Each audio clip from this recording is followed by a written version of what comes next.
গোলাপ নীলাম গাধা নীলাম নীলাম রজনীগন্ধা মনের সুখে মালা গেঁথেছি সকাল থেকে সন্ধ্যা।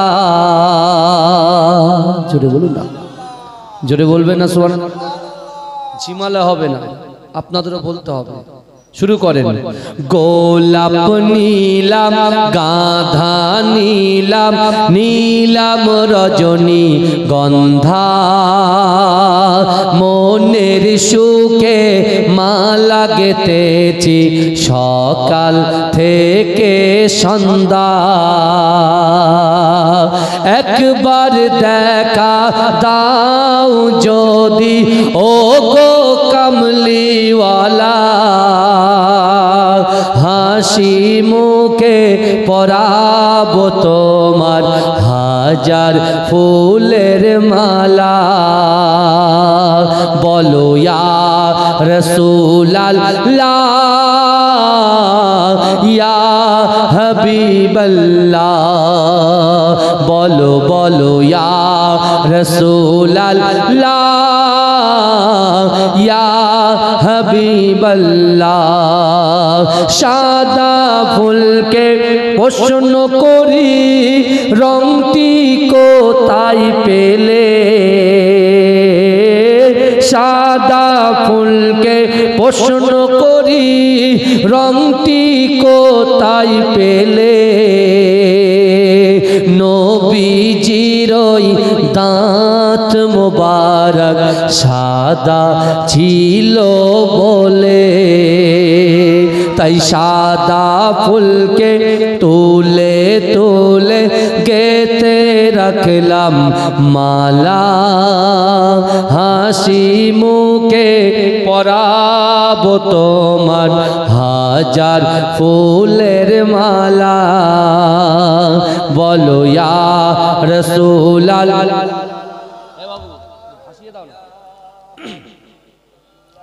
কালো ফুলকে প্রশ্ন করি রংটি কোথায় পেলে,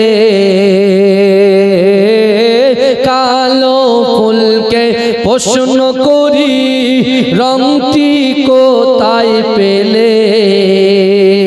নবীজির কেশ মোবারক কালো ছিল বলে, তাই কালো ফুলকে তুলে তুলে গেঁথে রাখলাম মালা।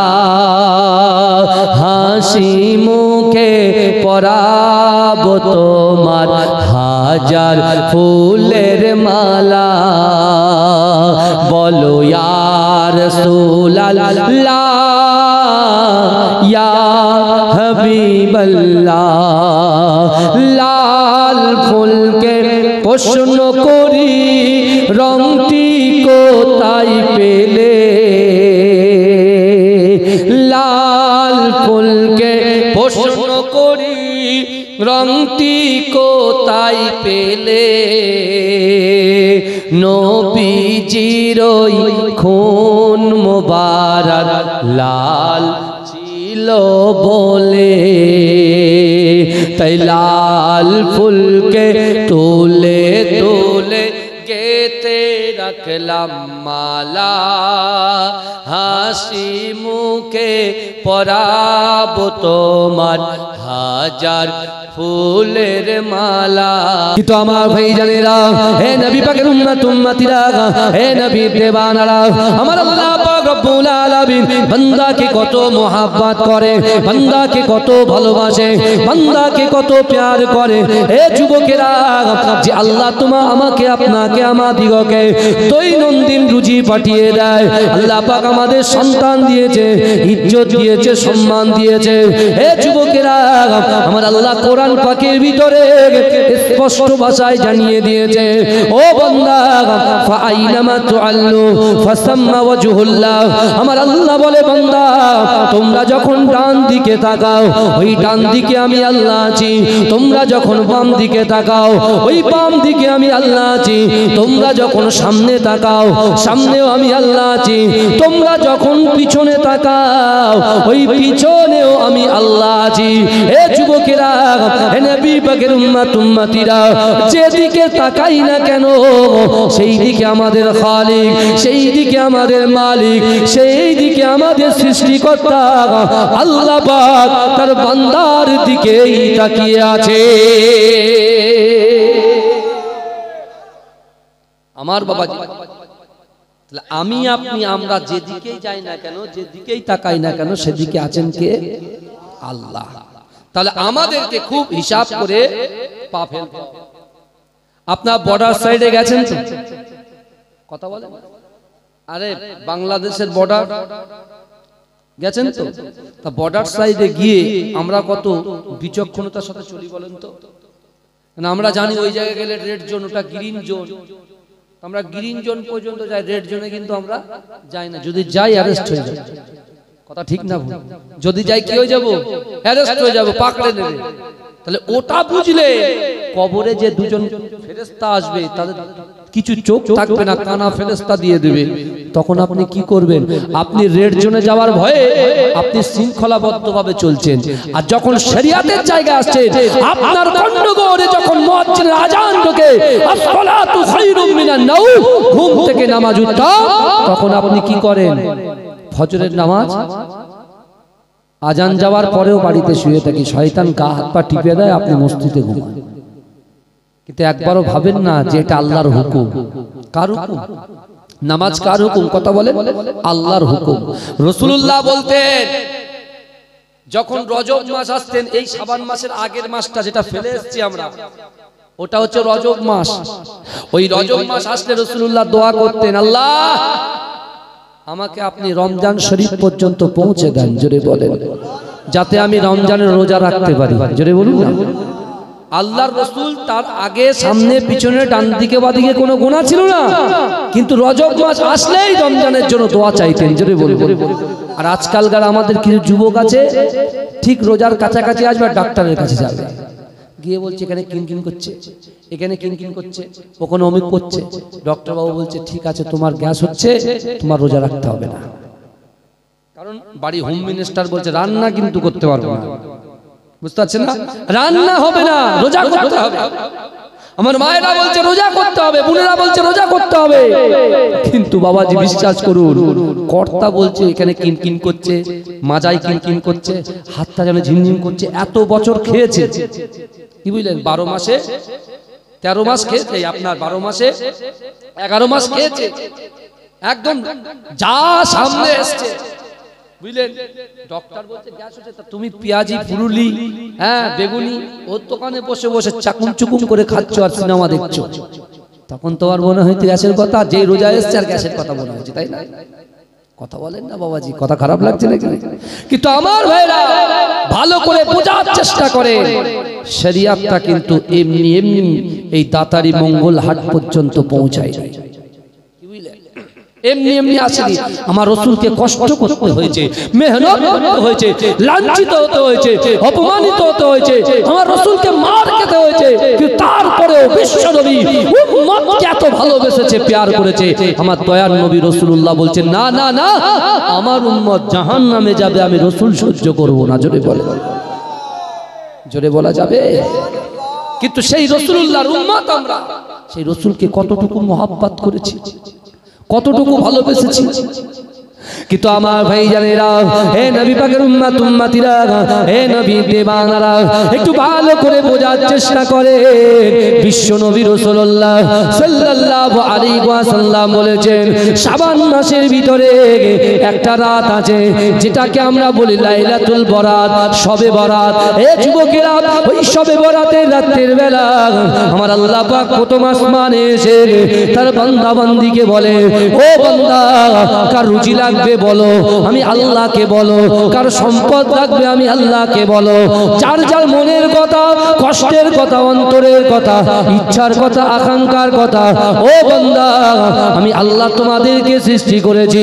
আমার বান্দা বান্দিরা আমাকে মুহাব্বত করে, আমাকে ভয় করে, আমার রাসূলুল্লাহর মুহাব্বত ভালোবাসা নিয়ে নামাজের মাসাল্লায় আমি আল্লাহর কাছে যেটা চাইবে, আমি আল্লাহ পাক সেই চাওয়াটাকে কবুল করে নিয়ে তোমাদের তাকদীরটাকে পরিবর্তন করে দেব।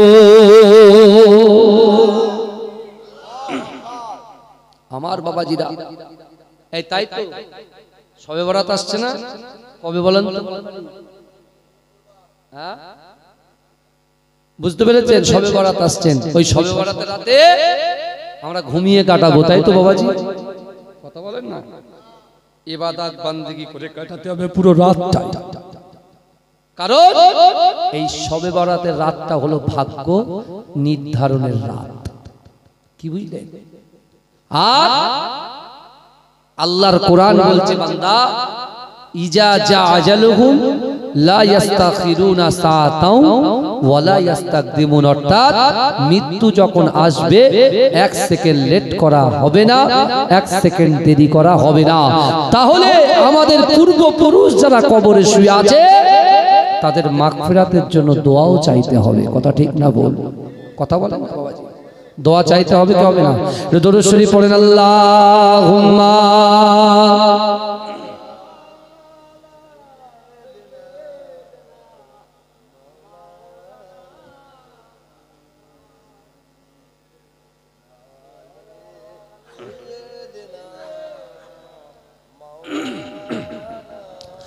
আমার মরণ যদি হয় সোনার মদিনায়, আমার দাফন যদি হয় সোনার মদিনায়, ওই মদিনার ধুলা বালি লাগবে আমার গায়।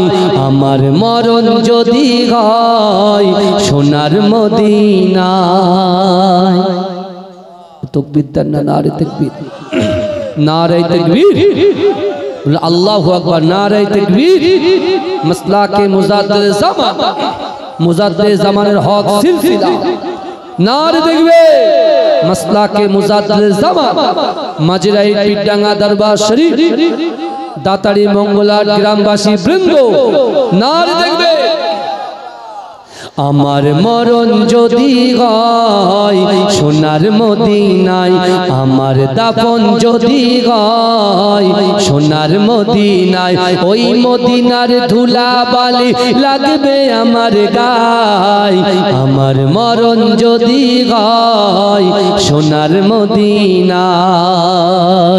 কত হাজি কেঁদে কেঁদে বলে দয়াময়, মওত আমার হয় যেন নবী যে তার।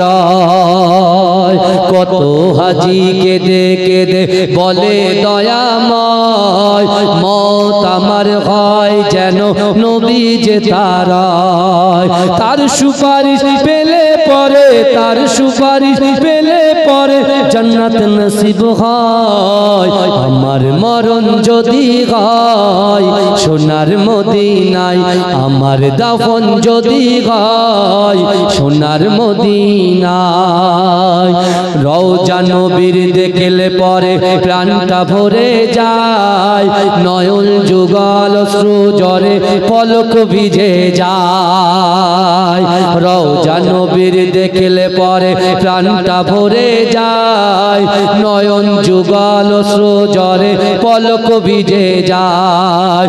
মনে আমার আশা জাগে, মনে আমার আশা জাগে, দিদার যেন হয়। আমার মরণ যদি হয় সোনার মদিনায়, আমার দাফন যদি হয় সোনার মদিনায়। সোনার মদিনায় গিয়ে চুম্ব নবীর পায়, সালাম আমি দিব গিয়ে নবীজির রওজায়। জোরে হবে না সুবহানাল্লাহ? সোনার মদিনায় গিয়ে চুম্ব নবীর পায়, সালাম আমি দেব গিয়ে নবীজির রওজায়। নিরালায় কাঁদবো ওই দিন, নিরালায় কাঁদবো ওই দিন খোদার কাবায়, আমার মরণ যদি হয় সোনার মদিনায়, আমার দাপন যদি হয় সোনার মদিনায়, ওই মদিনার ধুলা বালি লাগবে আমার গায়, আমার মরণ যদি হয় সোনার মদিনায়। আল্লাহুম্মা সাল্লি আলা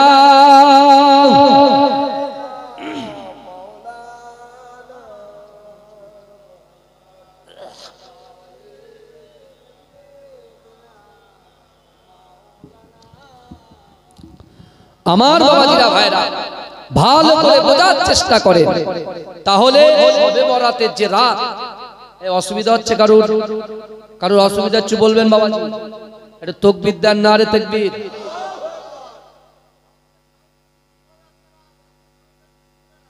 কমিয়ে দিলে তো সব কমে যাবে, তাহলে এদিক চেপে আসে, এখানে আসেন, এখানে বোঝা যাচ্ছে, একটু সামনে থেকে চেপে আসেন বাবাজি, কারণ বক্সের সাউন্ড কমালে তো বক্তার 12টা বেজে যাবে। আর না হলে এক কাজ করেন, আমি রাজি আছি, পুরো এই মাইক বন্ধ থাক, আমি মুখে বলছি, আপনি ওই পর্যন্ত, ওই পিছন পর্যন্ত গলা আওয়াজ চলে যাবে ইনশাআল্লাহ, তাহলে আমার কষ্টটা কম হবে। কারণ এই একটা রোগ নতুন করে হচ্ছে, যারা মাইক সেট আপ করছে তারা ঠিক সেট করতে পারছে না, বুঝতে পেরেছেন? এবার যখন আমি আলোচনা করছি, আমার মনোভূত যখন না হচ্ছে, তখন কি হবে, আমার গলাটা বসে যাবে। তা গলা বসে গেলে আর আমি আলোচনা করতে পারবো না।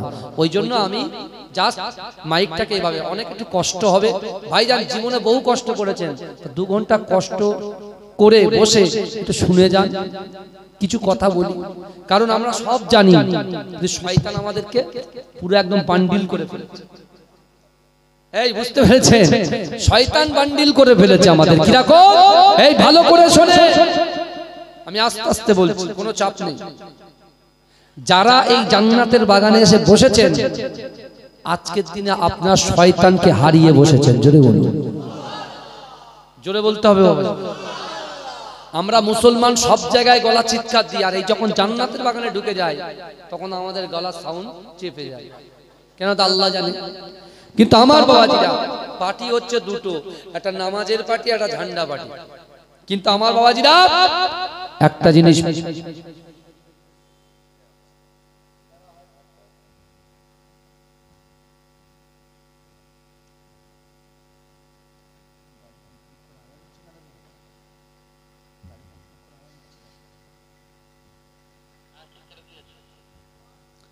আমার বাবাজিরা ভালো করে বোঝেন, বিশ্ব নবী রাসূল সাল্লাল্লাহু আলাইহি ওয়াসাল্লামের কথা বলছি, যে যারা এই জান্নাতের বাগানের ভিতরে এসে বসেছে, শয়তানকে হারিয়ে জান্নাতের বাগানে আপনারা বসেছেন। জোরে বলেন।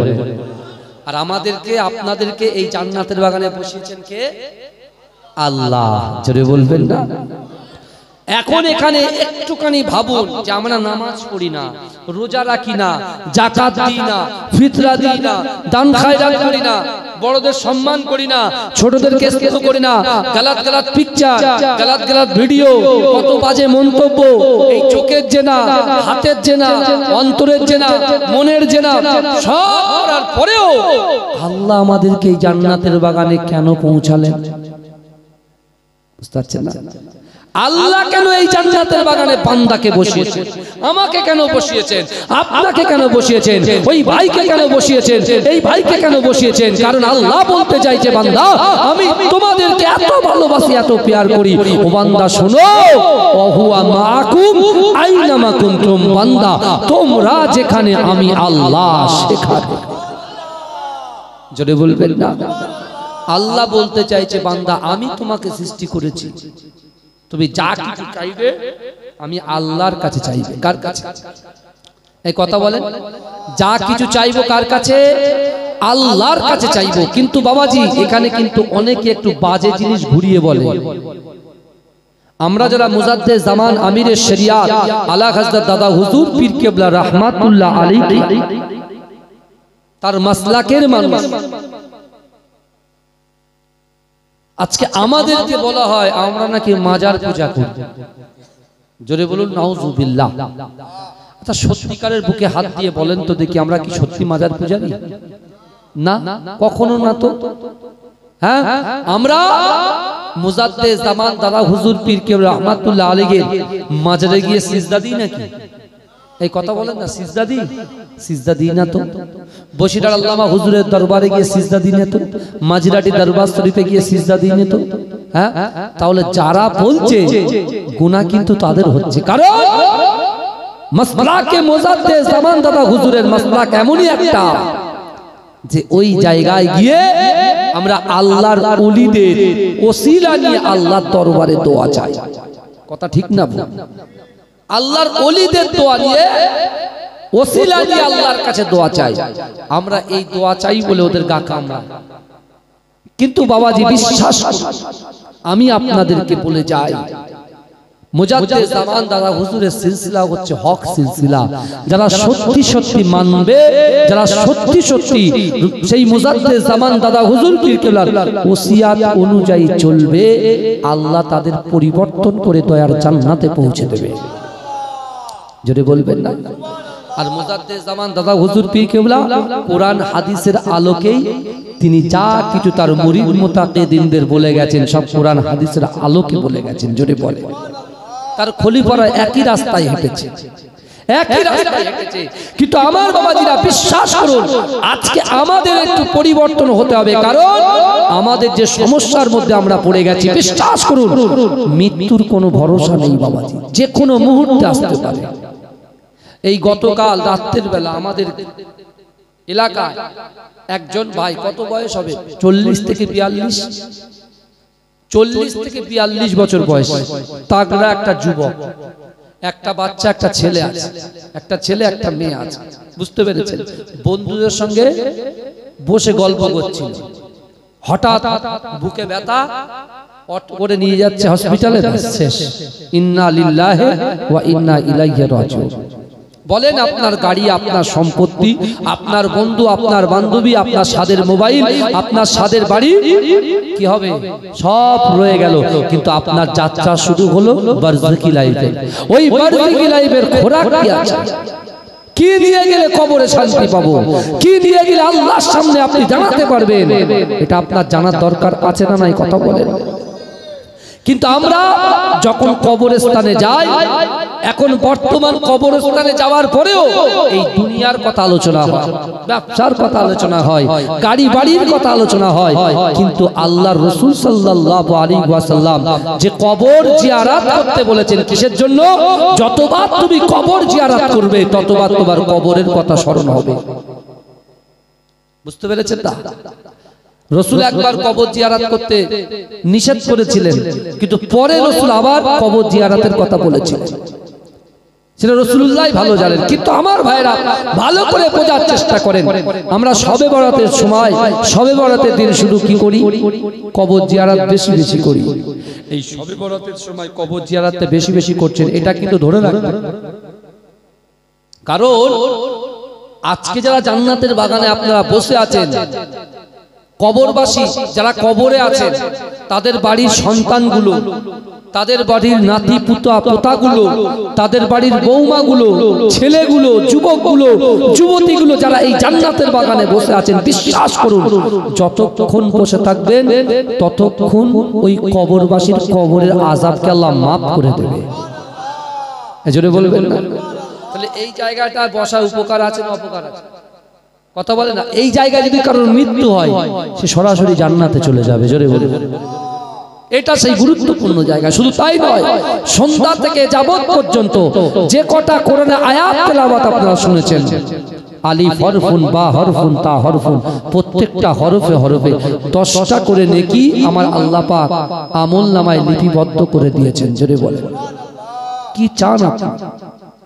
আল্লাহ বলছে, বান্দা তোমার ইনকাম নাই, তুমি মন খারাপ করে বাড়িতে বসে আছো, আমি জানি তোমার ইনকাম নাই, তোমার পারিবারিক সমস্যা আমি জানি, তোমার পারিবারিক সমস্যা, কারণ আমি আল্লাহ অন্তর্যামী, সব খবর রাখি। আল্লাহ বলছে, বান্দা তুমি 3 বিঘে জমি লিজ নিয়েছো, চাষ হচ্ছে না, তোমার মাথায় হাত, বান্দা আমি জানি, কিন্তু বান্দা তুমি তো আমাকে বলছো না, তুমি মানুষকে বলছো। তুমি তোমার স্ত্রীকে শেয়ার করছো, তুমি তোমার সন্তানকে শেয়ার করছো, তুমি তোমার নেতাকে শেয়ার করছো, কিন্তু যে আল্লাহ তোমার দুটো করে হাত দিয়েছে, পা দিয়েছে, চোখ দিয়েছে, জবান দিয়েছে, ইজ্জত দিয়েছে, সম্মান দিয়েছে, সেই আল্লাহকে একটু বলো আমি তো দেওয়ার জন্য প্রস্তুত। না, আমি তো বারবার বলেছি উদউনি আস্তাজিব লাকুম, বান্দা তোমরা আমার কাছে চাও, বান্দা তোমরা আমার কাছে চাও। আমি তো আল্লাহ বলেছি লা তাকনাতু বির রাহমাতিল্লাহ, বান্দা আমার রহমত থেকে নিরাশ হয়ে যেও না। কিন্তু আমরা এই সকল কোরআনের আয়াতগুলো অনেক দূরে সরিয়ে দিয়ে যে যার মতো মন গড়া কাজ করতে শুরু করে দিয়েছি।